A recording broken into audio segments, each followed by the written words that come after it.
Hello friends, welcome to another new video. তো যারা এই মুহূর্তে গ্র্যাজুয়েশনের পর মাস্টার্স করছো, মাস্টার্স তোমরা অ্যাপিয়ারিং রয়েছে বা মাস্টার্স অলরেডি কমপ্লিট হয়ে গেছে, 55% বা 50% মার্কস রয়েছে। যারা এমএড করেছে, বিএড এর পর যারা এমএড করেছে অর্থাৎ মাস্টার ইন এডুকেশন, তাদের ক্ষেত্রে যাদের 50% বা 55% মার্কস রয়েছে, প্রত্যেকের কিন্তু একটা স্বপ্ন থাকে যাতে আমরা অ্যাসিস্ট্যান্ট প্রফেসর বা আমরা ফেলোশিপ পেতে পারি বা জেআরএফ পেতে পারি, পেয়ে কিন্তু রিসার্চ করতে পারি। তো আজকের এই ভিডিওতে আমরা সেই জেআরএফ পাওয়ার জন্য, অ্যাসিস্ট্যান্ট প্রফেসর হওয়ার জন্য বা পিএইচডি করার জন্য বর্তমানে যেটা ন্যূনতম যোগ্যতা প্রত্যেকের প্রয়োজন, সেটা বিএড কলেজ হতে পারে, সেটা জেনারেল ডিগ্রি কলেজ হতে পারে, সেটা বিশ্ববিদ্যালয় হতে পারে, সেই ইউজিসি নেট অর্থাৎ national eligibility test. National eligibility টেস্টের কিন্তু নোটিফিকেশন বেরিয়ে গেছে। তো যারা নতুন আছেন এই চ্যানেলে, অবশ্যই চ্যানেলটিকে সাবস্ক্রাইব করে বেল আইকনটি প্রেস করে দেবেন যাতে সব আপডেটগুলো টাইম টু টাইম আপনারা পেয়ে যান। এবং কলেজ ইউনিভার্সিটি রিলেটেড সমস্ত আপডেট পাওয়ার জন্য, অথেন্টিক আপডেট পাওয়ার জন্য আমাদের চ্যানেলটিকে সাবস্ক্রাইব করে আমাদের পাশে জুড়ে থাকবেন, বন্ধুদের মাঝে শেয়ার করে দেবেন।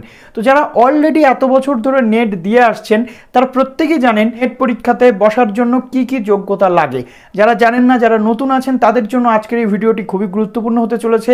যারা পুরনো আছেন তাদের জন্য গুরুত্বপূর্ণ হতে চলেছে, কেননা আজকের এই ভিডিওতে আমি ফুল ডিসকাস করতে চলেছি নিয়ে ইউজিসির পক্ষ থেকে, এনটিএ এর পক্ষ থেকে কি আপডেট চলে এসেছে। আমরা জানি নেট বছরে দুবার কন্ডাক্ট করায় এনটিএ এর পক্ষ থেকে, এবং কোভিডের জন্য এই নেটের যে ডিলে অর্থাৎ নেটের যে সেশন সেটা কিন্তু ডিলে চলছে। এখন দুটো করে পরীক্ষা কিন্তু একসাথে হচ্ছে, অর্থাৎ ডিসেম্বর 2021 এবং জুন 2022-এর পরীক্ষা কিন্তু একসাথে হতে চলেছে। এবং তার ফর্ম ফিল আপের যে নোটিফিকেশন সেটাও চলে এসেছে, ফর্ম ফিল আপ অলরেডি শুরু হয়ে গেছে। কিন্তু তার পাশাপাশি কতগুলো গুরুত্বপূর্ণ পয়েন্ট আমাদের জানতে হবে যে নেট পরীক্ষাতে বসতে গেলে আমাদের কি কি যোগ্যতা লাগে। যারা মাস্টার্সে অ্যাপিয়ারিং রয়েছেন তারাও কিন্তু নেট পরীক্ষা দিতে পারেন। যারা মাস্টার্সের পরীক্ষা অর্থাৎ ফাইনাল সেমিস্টার বা ফাইনাল ইয়ারের পরীক্ষা দিয়েছেন, রেজাল্ট পাননি, তারাও কিন্তু দিতে পারেন নেট পরীক্ষা। এমএড যারা করছেন তারাও দিতে পারেন। এডুকেশনের ক্ষেত্রে বিশেষ করে আজকাল বিএড কলেজ থেকে জেনারেল ডিগ্রি কলেজ প্রত্যেকটা ক্ষেত্রে নেট কিন্তু মিনিমাম কোয়ালিফিকেশান অ্যাসিস্ট্যান্ট প্রফেসর হওয়ার জন্য। তার মধ্যে junior research fellowship, JRF pay যে রিসার্চ, সেটাও কিন্তু এই নেটের মাধ্যমেই হয়ে থাকে, অর্থাৎ নেট কোয়ালিফাই করলে সেরকমটাই হয়ে থাকে। আরও যে বিষয়গুলো রয়েছে আনুষঙ্গিক, সেই বিষয়গুলো ডিসকাস করবো এই ভিডিওতে, কাজেই পুরো ভিডিওটা আপনাদের দেখতে হবে। তো চলুন ভিডিওটি অন স্ক্রিন আপনাদেরকে দেখিয়ে দিই। এবং ইউজিসি নেটের ফর্ম ফিল আপ করতে গেলে আপনাদের এই যে ওয়েবসাইটটি, এখানে আপনাদের চলে আসতে হবে। তো দেখিয়ে দিচ্ছি সম্পূর্ণ তথ্যটা কি রয়েছে নেটের এই মুহূর্তে। তো তার আগে আমরা ইনফরমেশন বুলেটিনটা একটু চেক করে দেখে নেব এবং এখানে কি কি বিষয় রয়েছে সেগুলো কিন্তু জানবো। তো প্রথমে আমরা জানবো যে নেটের যে ফর্ম ফিল আপ সেটা শুরু হয়েছে 30 এপ্রিল থেকে। এই ওয়েবসাইটে গেলে আপনারা পেয়ে যাচ্ছেন, এবং 20 মে বিকেল 5টা পর্যন্ত কিন্তু ফর্ম ফিল আপ চলবে। এবং last date for successful transaction of examination fees, অর্থাৎ এক্সামিনেশনের জন্য যে ফিজ দিতে হবে সেটা credit card, debit card, net banking, UPI payment modes থেকে আপনারা করতে পারবেন 20 মে রাত 11:50 পর্যন্ত। ফি পেবেল ফর, এবার কত করে চার্জ লাগে নেটের ফর্ম ফিল আপের জন্য। জেনারেল বা আনরিজার্ভড ক্যাটাগরি যারা রয়েছেন তাদের জন্য লাগছে 1100 টাকা। জেনারেল, ইডব্লিউএস, ওবিসি যে সমস্ত স্টুডেন্টরা রয়েছে তাদের জন্য লাগছে 550 টাকা। এসসি এসটিদের জন্য লাগছে 275 টাকা। এবং থার্ড জেন্ডারদের জন্য কিন্তু একই খরচ লাগছে। এবং এখানে দেখা যাচ্ছে যে কারেকশান করা, অর্থাৎ ফর্মে যদি কোনো ভুল থাকে তাহলে 21 মে থেকে 23 মের মধ্যে কারেকশান করতে পারবেন। Intimation of cities of exam centres, সেটা পরবর্তী ক্ষেত্রে জানানো হবে ওয়েবসাইটে। অ্যাডমিট কার্ডের যে ডাউনলোড থেকে শুরু করে ডেট অফ এক্সামিনেশন, কবে এক্সামিনেশন হবে সেটা পরবর্তী ক্ষেত্রে জানানো হবে। তবে কতক্ষণের পরীক্ষা হয়, 180 মিনিটের টোটাল পরীক্ষা হয়। No break between two paper, অর্থাৎ দুটো পেপার একসাথে পরপর হবে, কোনো রকম ব্রেক কিন্তু আপনারা পাবেন না। ফার্স্ট শিফটের টাইম হচ্ছে 9টা থেকে 12টা পর্যন্ত, সেকেন্ড শিফটের টাইম হচ্ছে বিকেল 3টে থেকে সন্ধ্যে 6টা পর্যন্ত। এবং এক্সাম সেন্টার, ডেট, শিফট এগুলো পরবর্তী ক্ষেত্রে আপনাদেরকে অ্যাডমিট কার্ডে জানিয়ে দেওয়া হবে। মতো UGC national eligibility test, UGC নেটের ক্ষেত্রে আপনারা যে এখানে এই নেট কোয়ালিফাই করার পর আপনারা অ্যাসিস্ট্যান্ট প্রফেসর হওয়ার জন্য যোগ্য হয়ে যাবেন বা জুনিয়র রিসার্চ ফেলোশিপ কিন্তু পাবেন। এটা আপনাদের পারফরমেন্সের উপরে ভিত্তি করে হবে যে আপনি অ্যাসিস্ট্যান্ট প্রফেসরের জন্য যোগ্যতা অর্জন করলেন নাকি junior research fellowship. Form fill আপের সময়ও কিন্তু আপনাকে দুটো জিনিস মেনশন করতে হবে। National fellowship for scheduled caste student যারা রয়েছে তারা এই ফেলোশিপ পেয়ে থাকে। National fellowship for other backward ক্লাসের স্টুডেন্টরাও পেয়ে থাকে। এবং মাইনরিটির ক্ষেত্রে Maulana Azad national scholarship for minority student, এগুলো কিন্তু সবটা রিসার্চের জন্য হয়ে থাকে। এবার আসা যাক মোড অফ এক্সামিনেশান। সিবিটি মোডে পরীক্ষা হবে, অর্থাৎ কম্পিউটার বেসড টেস্ট এখানে পরীক্ষা হয় আপনাদের। এবং দেখুন এখানে প্রশ্নের যে ভাগ, দুটো পেপারে আপনাদের টোটাল 300 মার্কের পরীক্ষা হয়। পেপার 1 যেটা 100 মার্কের পরীক্ষা, 50টা কোশ্চেন থাকে, 3 ঘন্টা অর্থাৎ 180 মিনিট আপনারা টোটাল টাইম পান দুটো যে পরীক্ষা হবে সেই পরীক্ষার জন্য। এখানে ফার্স্ট যে পেপার থাকে সেখানে আপনাদের রিসার্চ অ্যাপটিটিউড, অর্থাৎ এখানে আপনাদের যে বিভিন্ন যে জেনারেল অ্যাওয়ারনেস থেকে শুরু করে এই বিষয়গুলো থাকে, রিজনিং অ্যাবিলিটি থেকে শুরু করে এগুলো থাকে। তারপর যেটা রয়েছে পেপার 2তে 200 মার্কের পরীক্ষা, 100টা টোটাল কোশ্চেন থাকে। এখানে আপনাদের নিজের যে সাবজেক্ট সেই সাবজেক্টের অর্থাৎ ডোমেন নলেজ আপনাদেরকে দেখা হয়। এবার আসছে মিডিয়াম অফ কোশ্চেন পেপার। আপনাদের ইংলিশ এবং হিন্দিতে এই প্রশ্নটা হয়ে থাকে। কোন মিডিয়াম আপনি প্রশ্ন চাইছেন সেটা আপনাকে ফর্ম ফিল আপের সময় কিন্তু চুজ করতে হবে এবং সেটা পরবর্তী ক্ষেত্রে কিন্তু আর চেঞ্জ করা যাবে না। তার মধ্যে রয়েছে মার্কিং অফ স্কিম, অর্থাৎ এখানে প্রত্যেকটা প্রশ্ন কিন্তু 2 মার্কসের হয়ে থাকে।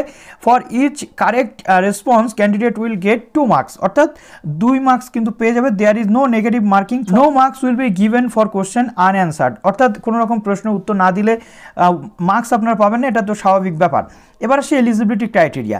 এলিজিবিলিটি ক্রাইটেরিয়াটা কি হয়? প্রথমত জেনারেল আনডিজার্ভড জেনারেল ইডব্লিউএস ক্যান্ডিডেট যারা রয়েছে প্রত্যেককে কিন্তু 55% মার্কস পেতে হয়। যারা মাস্টার ডিগ্রি করছে অথবা মাস্টার ডিগ্রিতে অ্যাপিয়ারিং রয়েছে তাদের ক্ষেত্রে 55% মার্কস মিনিমাম কিন্তু দরকার। এবার আসছে যারা ওবিসি, যারা এসসি, যারা এসটি, যারা নন ক্রিমিলিয়ার, যারা পিডব্লিউডি, যারা থার্ড জেন্ডার রয়েছে তাদের ক্ষেত্রে কিন্তু 50% মার্কস পেলেই, অর্থাৎ মাস্টার্সে 50% থাকলেই নেটে বসা যায় বা অ্যাসিস্ট্যান্ট প্রফেসর হওয়ার জন্য কিন্তু যোগ্যতা অর্জন করা যায়। নেক্সট রয়েছে candidates who are pursuing their master degree. এবার আসছে যে সমস্ত স্টুডেন্টসরা মাস্টার ডিগ্রিতে বর্তমান পাঠরত বা ইকুইভ্যালেন্ট কোর্স বা মাস্টার ডিগ্রি ইকুইভ্যালেন্ট কোর্স বা এমএডে পাঠরত রয়েছে, সেই সমস্ত স্টুডেন্টসরা কিন্তু এই নেট পরীক্ষাতে বসতে পারে। বা যারা মাস্টার ডিগ্রির ফাইনাল ইয়ার পরীক্ষা দিয়েছে, রেজাল্ট এখন অ্যাওয়েটিং, তারাও বসতে পারছে।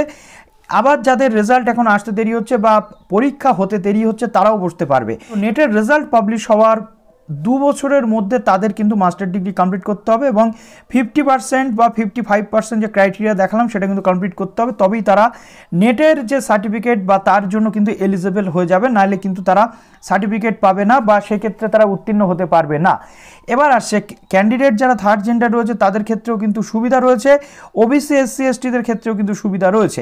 ইউজিসি রেকগনাইজ যে কোনো ইউনিভার্সিটির স্টুডেন্টসরা কিন্তু নেটের জন্য এলিজিবল। এবার ইনস্ট্রাকশন আসছে, ইনস্ট্রাকশনটা কি দেখবো?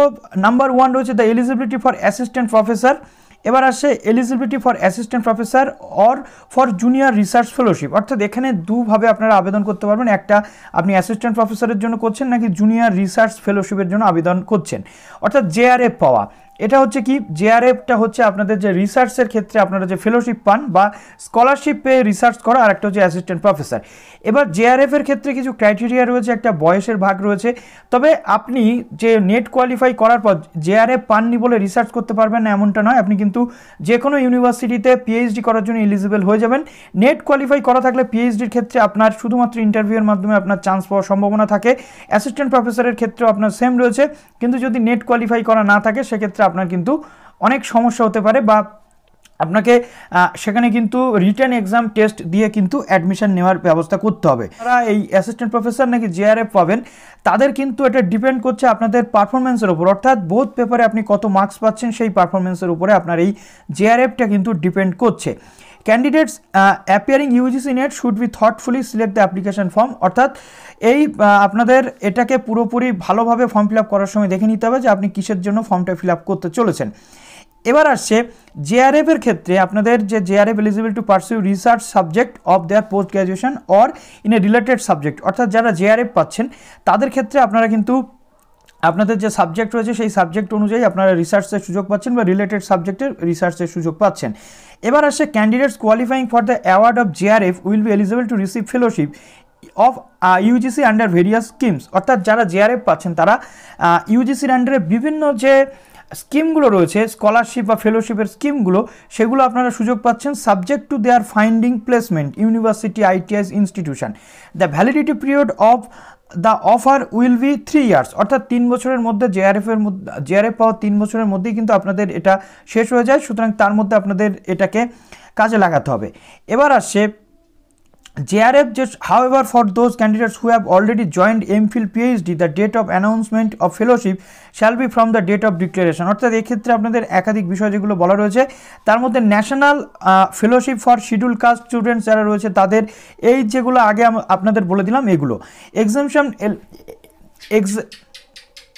Exemption eligibility for assistant professor. এবার আসছে এই নেট সেট স্লেট যেগুলো রয়েছে এগুলো যারা মিনিমাম এলিজিবিলিটি বর্তমানে অ্যাসিস্ট্যান্ট প্রফেসরের ক্ষেত্রে সেগুলো কিন্তু আপনারা পাবেন গেজেট অফ ইন্ডিয়া বা টাইম টু টাইম এগুলো চেঞ্জ হতে থাকে। এজ রিল্যাক্সেশন নেটের ক্ষেত্রে যারা অ্যাসিস্ট্যান্ট প্রফেসরের জন্য আবেদন করেন ক্ষেত্রে কোনো বয়সের বিধিনিষেধ নেই, কিন্তু যারা জুনিয়র রিসার্চ ফেলোশিপের জন্য আবেদন করেন তাদের 31 বছর বয়স কিন্তু ম্যাক্সিমাম এজ দেওয়া রয়েছে ফার্স্ট ডে অফ মান্থ অর্থাৎ 1/6/2022 অর্থাৎ জুন 2022-এ যদি আপনারা পরীক্ষা দেন বা 2022 সালে যদি আপনারা পরীক্ষাতে বসেন তাহলে 2022 সালের 1/6/2022 পর্যন্ত আপনাদের 31 বছর বয়স হতে হবে, তার বেশি হলে কিন্তু আপনারা পারবেন না। এবং 5 বছরের রিল্যাক্সেশন রয়েছে, বিভিন্ন ক্যাটেগরি ওয়াইজ কিন্তু এটা হয়ে থাকে।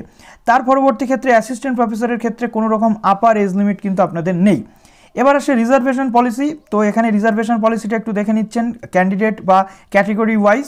ফিল ইনস্ট্রাকশনগুলো আপনাদের পরপর দেওয়া রয়েছে কীভাবে আপনাদের ফর্ম ফিল আপটা করতে হবে। আপনাদের এখানে বলে দিই টোটাল 82টা সাবজেক্টে কিন্তু আপনারা নেট পরীক্ষা দিতে পারবেন, অর্থাৎ all India basis total 82 subject রয়েছে, তার মধ্যে আপনারা কিন্তু সাবজেক্ট চুজ করে নেট পরীক্ষা দিতে পাচ্ছেন। এবার আসি নেটে আপনারা আবেদন করবেন কি করে, ওয়েবসাইট লিঙ্কটা আপনাদের এখানে দিয়ে দেবো। তো দেখুন জাস্ট এই ওয়েবসাইটের একদম নিচে চলে এলেন, ইনস্ট্রাকশন পড়লেন, তারপর দেখুন এই যে সেকশনটা রয়েছে এখান থেকে কিন্তু আপনাদের এই ফর্ম ফিল আপটা করতে হবে। ফর্ম ফিল আপের জন্য আপনাদের সরাসরি একটা পেজে নিয়ে চলে যাওয়া হবে। এবার অলরেডি যারা রেজিস্টার্ড রয়েছেন তারা অ্যাপ্লিকেশন এবং পাসওয়ার্ড দিয়ে এখানে আবেদন করবেন, আর যারা অলরেডি রেজিস্টার্ড নেই তাদের নিউ রেজিস্ট্রেশন কিন্তু করতে হবে। তো নিউ রেজিস্ট্রেশনে জাস্ট এখানে আমরা ক্লিক করব। নিউ রেজিস্ট্রেশনে ক্লিক করার পর আপনাদের সামনে ইনফরমেশন বুলেটিন খুলে যাচ্ছে। তার পরবর্তী ক্ষেত্রে দেখুন এরকম একটি পেজ আপনাদের খুলে যাবে। এখানে সমস্ত আপনাদের যে ইনস্ট্রাকশন রয়েছে সেগুলো এখানে টিক মারবেন, তারপর ক্লিক হেয়ার টু প্রসিডে আপনাদের করতে হচ্ছে ক্লিক।